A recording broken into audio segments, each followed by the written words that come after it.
So once again, just been into my supermarket, checking up on my staff, just ensuring that everything is going as I like it, and mostly it's okay. I'm a bit worried about my staff though. Why? Well, because I spoke with this rather plump lady that's been working there for a couple of years to my knowledge, and I said to her, I said, what percentage of rise in prices have you noticed in very recent times? And she went, I said, well, I mean, you check out things on an ongoing basis all the time, don't you girls? Talk about the prices going up and goodness me, this used to be half the price 1 month ago. And she went, no. I said, well look, take this broccoli for instance. Let's say in the height of summer, a broccoli at least half as big again would be 80 pence. Now they're £1.60. That's double, if you can work that one out, and it's half as small.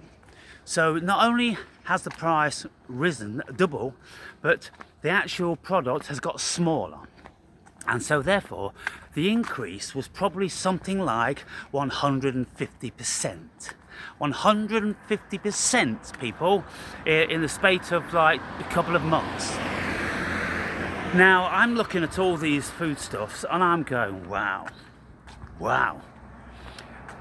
In Tesco, they want £1.20 for a can of beans. £1.20 for a can of fucking beans? How long ago was it that we used to buy cans of beans for like 19 pence or something like that? So I said to her, so you girls, you don't talk about the rising of all the prices, and you don't have an awareness about them. And then of course she started to get a little bit resentful towards me, imposing upon her stupidity and ignorance. And yeah, she's just shrugging her shoulders like this, like you would expect from some fat degenerate. And I'm like, well look people, is it me? Am I being so cruel? Or are these people going to get what they fucking deserve? They're going to get what they fucking deserve. And anyone that's fucking remotely intelligent knows that it cannot be any other way. The world cannot continue to carry these fuckers. It's just a case of economics. It's economics. It's nothing personal. It's just economics. Now the thing is, I said to her, I said, well look, you know, do you shop at Aldi? She goes, no, not really. I said, well, the prices are half, you know, in Aldi. You can buy a can of beans for 49 pence and not £1.20. So again, it's over 100% cheaper. And she's just shrugging like this. And I'm like, well, if you don't concern yourself as a person on minimum wage, where you can shop for 150% cheaper, if you do not concern yourself with that level of fucking calculation and fucking self-preservation and survival, well, you deserve everything that's coming down on you. You really do. Oh, goodness me, people. Goodness me. Anyway, I don't care. I don't care. I don't care whether there's the fat disinterested bird bleeping my stuff out, or whether it's just going to be completely automated. And there's going to be no pink apes in there at all.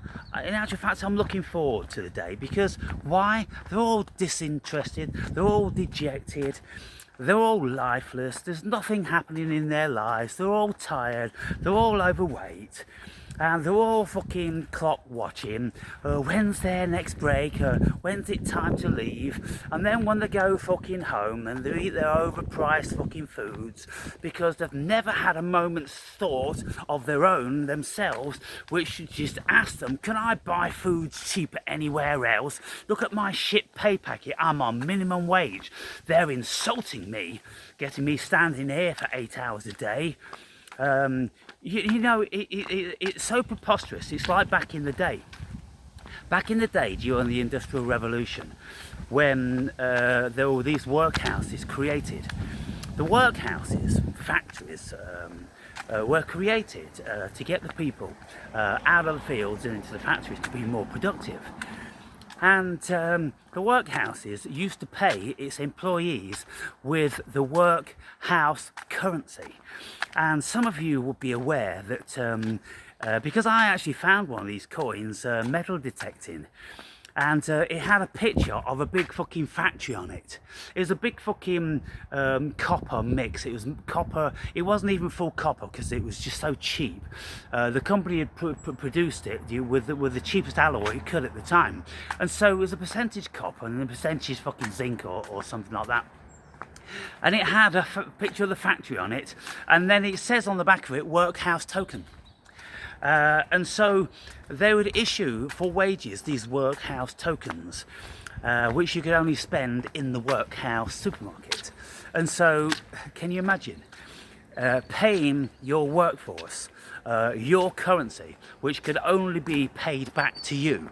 And so all you do is, well, you buy stuff from all around the region and you just double or triple the price, and your idiots have got nowhere else to go, and the chances are that they wouldn't even think about going anywhere else. They wouldn't even be comparing prices because their level of cognition simply doesn't allow them to do that. So that is why millions and trillions of people got press ganged into these workhouses out of the fields because the landlords said, we don't want you on the fields anymore, we're not going to pay you for this, that and the other. You know, we've got big tractors now which can plough the fields, and we've got certain machines which can separate the wheat from the chaff and all that different sorts of stuff. And so we've got jobs for you in the factories. And then they become part and parcel of the machine. They became part and parcel of the machine back in the day, and still very much so today. But the next step of evolution or devolution is the human being become part and parcel with the AI, like we have been now, like speaking into this device. You know, I was trying to show them my club card to give me a discount in the supermarket, but it wouldn't fucking work. Oh, we don't have internet here sometimes. And all this, and I said, well, what happens when all this shit goes wrong? What happens when the satellites are taken out by a coronal mass ejection and no internet is working, and then you can't buy anything because you don't have any money, you can't get paid because the computer says no? Oh dear, I'm telling you, one coronal mass ejection and ejaculation and it's over for the pink ape. It's over for the pink ape, save for those that live in third world countries like Africa, like the ones Bill Gates is trying to save all the time with his vaccines and his genetic modifications. Because you know what? Bill Gates is actually looking into how to genetically modify the African people. Because he says, well, they're 20 points behind the average IQ. And so he and his boys are working out how they can lift that IQ. Is he really doing that? Is he really doing that, people? And if he is doing that, then what does he think the end game is? Because if people have an IQ increase of 20%, then it doesn't just stand to reason that they are going to be vastly disgruntled with what they have. If this girl had an IQ more than 80, then she might be a little bit disgruntled with her lot. And then all of a sudden shit's going to start hitting the fan on a collective basis. And so I don't think it would be a good idea to raise a whole continent of trillions of people's IQ by fucking 20%, 20 points, it would be 20% because it'd be up to 100 and it's only 80 now. And so, you know, Bill Gates has got his fingers in pies, people. He's got all different sorts of shit going with modification for food. They're even working on a device to implant into cows which stops them farting methane, because he reckons that the world's ozone gases, there's 5% allocated to the emission of methane coming from cows, and 5% of the world's ozone depleting gases, 5% from the cows. So him and his boys are looking into maybe feeding them something which has got this methane killer, or this device they put it in the cow somehow, I don't know, in the bowels or in the intestine, and apparently it burns the methane. That's what they're looking at doing, putting something that burns the methane so it doesn't get farted out into the cosmos. There's a lot of shit going down, people, and the world is becoming very, very bizarre. I'm here again with these mushrooms. I want to see what's going on. Now, it's significant to notice that all of those power cells, they've gone now. Only this one here. And looking at that one from the offset, it looks to me like a yellow stainer. I'm going to see if it is. Now, it isn't staining, and it feels too hard. It's too hard. No, it's too hard for a yellow stainer. But it's the same sort of shape and it's the same sort of scaliness. And it is going a little bit yellow there, so it might be. Let's try down here. I don't know whether you can see. Yeah, it's gone yellow. So that looks like a yellow stainer. Anyway, I'll come back to that one in a few days, and we'll continue our investigation. So yeah, so much to say, people, so much to say. So with all of these people that are within the next few years going to be obsolete, what are they going to do? And in view of the fact that the whole world is always proclaiming that it's broke, how can it be introducing a universal income if it doesn't have the fucking money? Don't you think that in their state of panic they will be introducing another thing like they introduced in 2019, only this time it's got to be vastly more effective to their cause? They're gonna seriously want a population. I can't even put those two words together on YouTube, because what they want to do, what YouTube wants to do, YouTube wants to keep everybody in this bubble of stupidity and ignorance, because that's where they're easy to manipulate. That's what society wants. They don't want an informed public, and so you cannot say things like that, and your comments will be disappeared if you say things like you know, the population.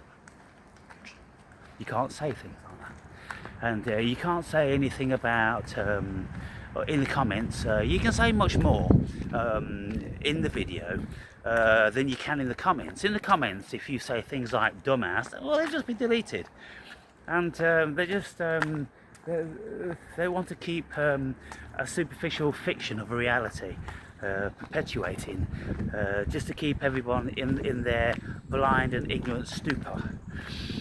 But when these supermarket girls are no longer required, which is 3 years or less, well, we're going to have millions of these creatures which are going to need feeding, and their days of being remotely productive will be over, and so therefore there's going to be a massive burden on each and every nation.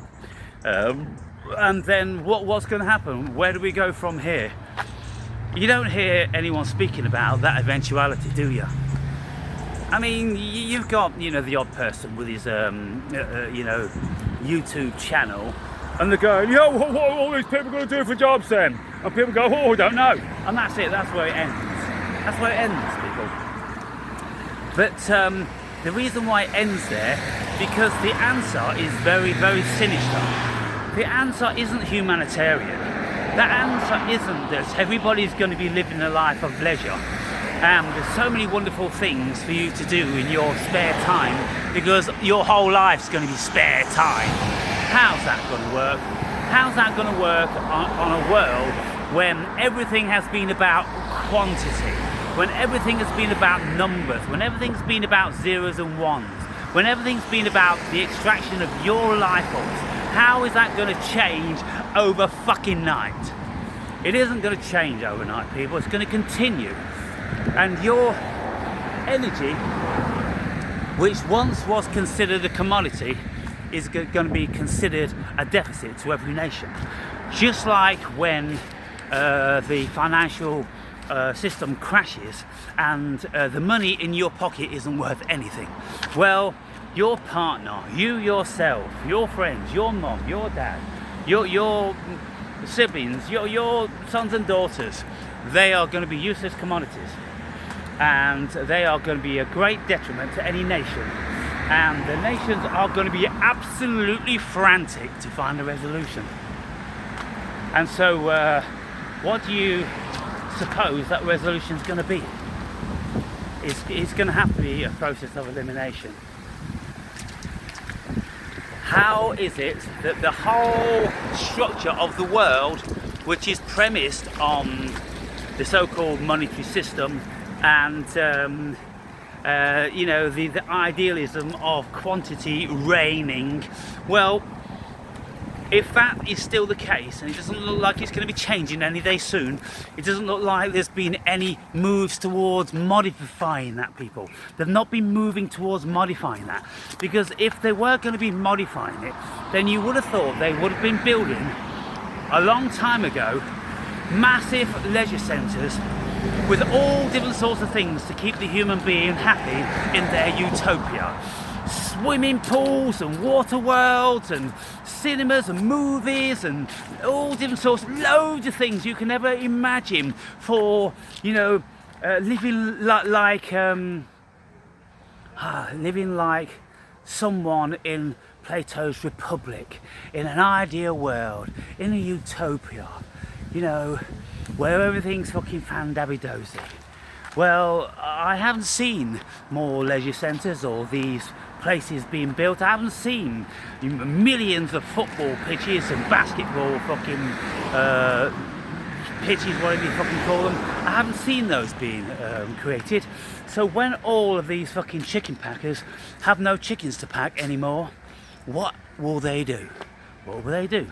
Will they be told that, well, we've got these lakes all over the place, and those of you that live near the sea, all you've got to do is buy a fishing rod, and we can do your fishing rod. It's a great concession, and so you spend your time fishing. And not only that, but you catch your own food, and it's healthy, and it's fresh, and it's all that, and it's peaceful, and you can meditate. And will they be telling people to do that? Will they be telling people that there's all these woods and these walkways around, you can go spend your time in them? Because if they start to educate the people in that realm, they don't have to produce anything, do they? The lakes are already fucking there. The woods are already there. I mean, the chances are they'll have to open up, 90% of them, because they're all fucking closed for conservation these days. And if they've been closed for conservation, it's for a very good reason, because they think the pink ape is verminous and it's going to be destroying the beautiful flora and fauna of these regions. So they don't want the pink ape anywhere fucking near them. And so you see how it's going, people.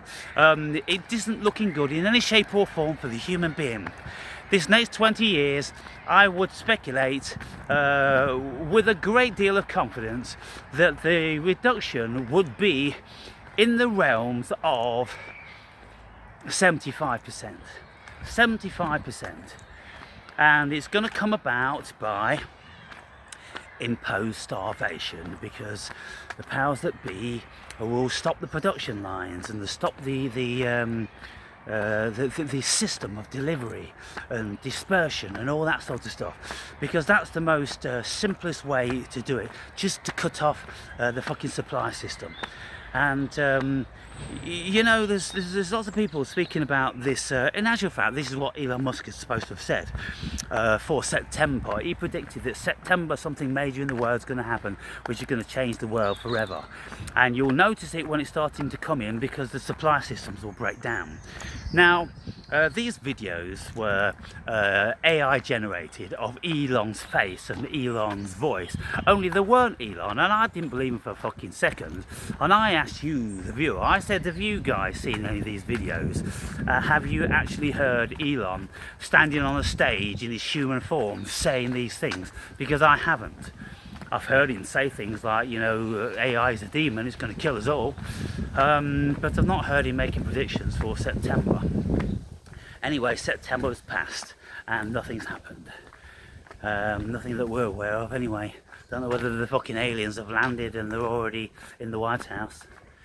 But yeah, let me see if I can wrap this one up. You see, if we, some of us, very, very few I think, look, here's a question, how many of you have got this thing that you think the human being is fundamentally love and would be beautiful without government, and you know, everything would be hunky-dory? In actual fact, how you doing, mate? All right, mate. We would all be living in the utopia if it wasn't for government, because we don't need government. You know, we can share and we can love, and you know, we can get off our lazy asses to do this, that and the other.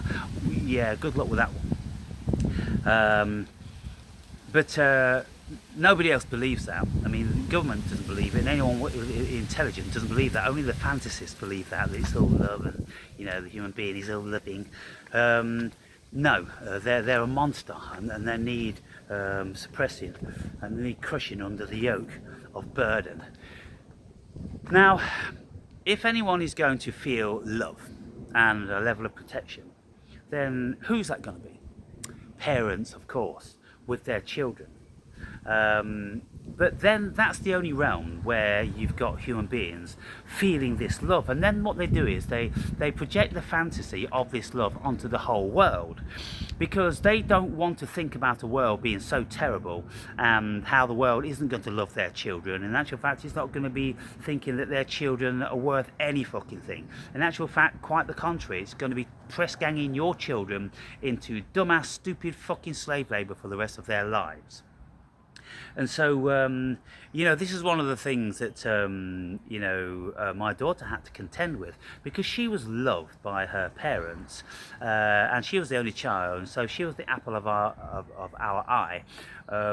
She was under the impression that the world was like that, and then when she went to school, and she's going up towards, you know, high school, and she's realizing how cruel kids are, and how nobody was considering that she is this princess, like, you know, we always told her she was our princess, but nobody else saw it that way.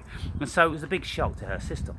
And so, I mean, that's a shock to everyone's system who's had doting parents. They go out in the big world and no fucker gives a fuck about them. So it's a reality check, isn't it? But you know, the silly pink ape on that low level, they still persist on hanging on to this love thing, and it's a protection mechanism for their family, the ones that they do feel a little bit of love to, which is probably only the kids, and in many instances not even the kids.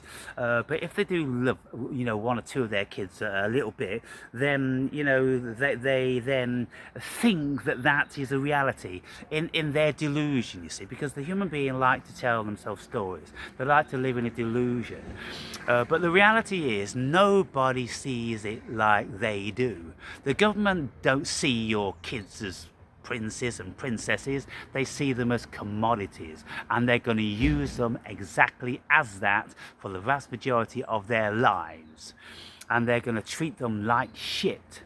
and everybody else is going to treat them like shit. And when people come upon your prince or your princess and they have an idea that they'd like to have a relationship with them, it's all a usury sort of relationship. You pretend that you give them something and you don't want any interest, but you do. You want interest on everything you fucking bestow onto each other, don't you?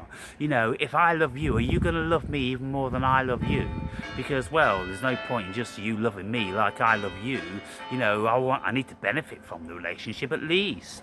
And so, you know, it's all like this. And you may think it's very cynical, but if you ever, you know, sat down and thought about these things and really looked at the world, then you'd see that it's really quite just how I'm saying it. And some people level at me, oh, well, you just think everyone should see the world like you do. I'm a rationalist. I use my rational mind, my logic, and I assess the world in all of its intricacies and all of its ways. I look deeply into the human psychology, and I look deeply into leadership, and I look how the whole thing's working, how it should work, or you know, how it can never work, and all these different sorts of things. And I present to you in my 62nd year what I have assessed about the world through all the study that I've done. I'm not just talking out my fucking arse. I'm not just projecting onto you my fantasies like you project onto me yours. No, because I guarantee there's very, very few of you that have ever come even remotely close to the level of thinking that I've actually put into this. And so, you know, you might just want to take that into consideration when you listen to my videos. Oh, you know, the video, oh, I don't believe this, or I don't believe that. You know, I don't give a fuck about what you believe. You know, I'm always asking you, fucking plebs, what do you know? Do you actually fucking know anything? And if you think you do know something, tell me how you've arrived at that knowledge. Tell me via what experience. Tell me via what level of study have you looked into all this stuff. Start proving to me the certain lineage of the acquisition of your knowledge and the results and your conclusions. At the end of the day, you can't just be telling people, oh, I don't believe this and I think this and I think that. You know, do you think scientists would do that? Do you think scientists, you know, could get away with that by just telling you, oh, I know how to transmute fucking lead into gold? And everyone's just going to go, oh, great then, oh, that's a wonderful thing, thanks. No, they're going to go, how do you do that? You got to fucking show us, you got to write it down, and then we're going to try to do the exact same experiment to see if we come up with it the same. That's how it works, isn't it? And so if you think you've got a fucking answer to how this world is and how humanity is, then you're going to have a scientific fucking experiment which is provable in your brain. And this is what I've been doing all along. I've been pointing out this, that and the other, and this, and take away that, this, that and the other, this equals that. And so I'm showing you this, and I'm telling you, cashier girls are history, and all other people that can't think for themselves. The only people that are going to continue in this world because they've got utility in a world which has always been tuned into utility. What utility do you have? If you don't have utility, then this world doesn't need you anymore. You see? So you best start getting used to that and making plan B, people. Otherwise, the shock is probably going to kill you.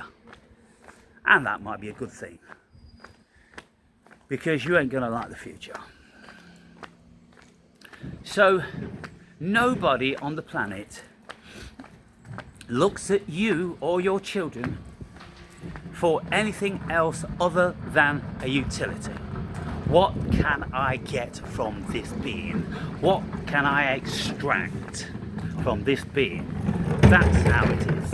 And so as soon as you get your head around that, then you might start be putting the pieces together. Have a great day.